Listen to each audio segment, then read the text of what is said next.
Ounce of prevention is worth a pound of cure. Those are the words I've been reminded of a few times this week. The words of Benjamin Franklin.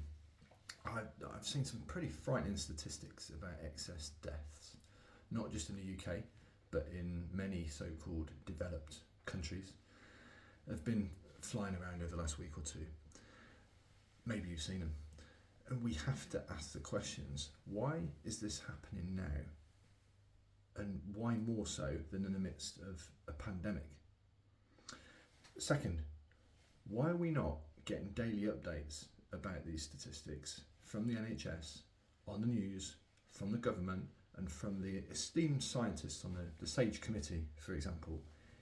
It's all a bit of a mystery.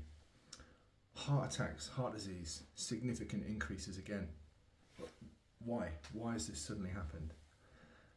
I'm sure you're hearing, perhaps unfortunately experiencing for yourself or people you know, these stories every week about waiting lists, 2 years for this, 4 years for that, for things, for problems that might not even exist by the time they come to get looked at. And I mean, might not exist for the worst possible reason.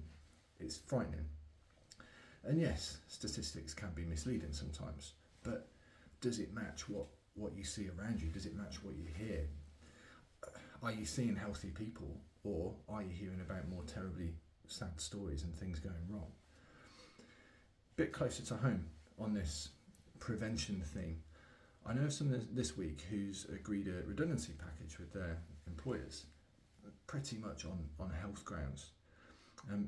To my mind, they were right on the verge of something like really serious going wrong. It was a ticking time bomb. But why do we let things get to that point? Why? And our health is our responsibility. We've got to be keeping an eye on these things, and we just can't let it go that far. It shouldn't be at crisis point. So why am I telling you this?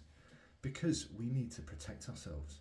It's no good hoping that we'll get away with it, hoping that we've got good genetics. And it's no good to rely on the NHS to pick up the pieces, because the NHS just isn't going to be there. It's a complete shit show. Even if you're doing okay with your health, and I kind of put myself in this bracket, I have to tell you this, we probably need to up our game even more. We need to aspire to the next level. And remember, we can't always see the impact of things like stress on the outside. So with our health, we've got to take personal responsibility. We've got to take matters into our own hands. And we have to do it now.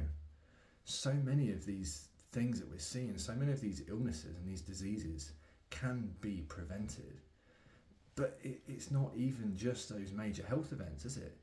It's waking up and every day being a battle. It's years of no energy, no fitness, no strength, crap sleep, being stressed. And that adds up. My language is going to be terrible, so that adds a shit life.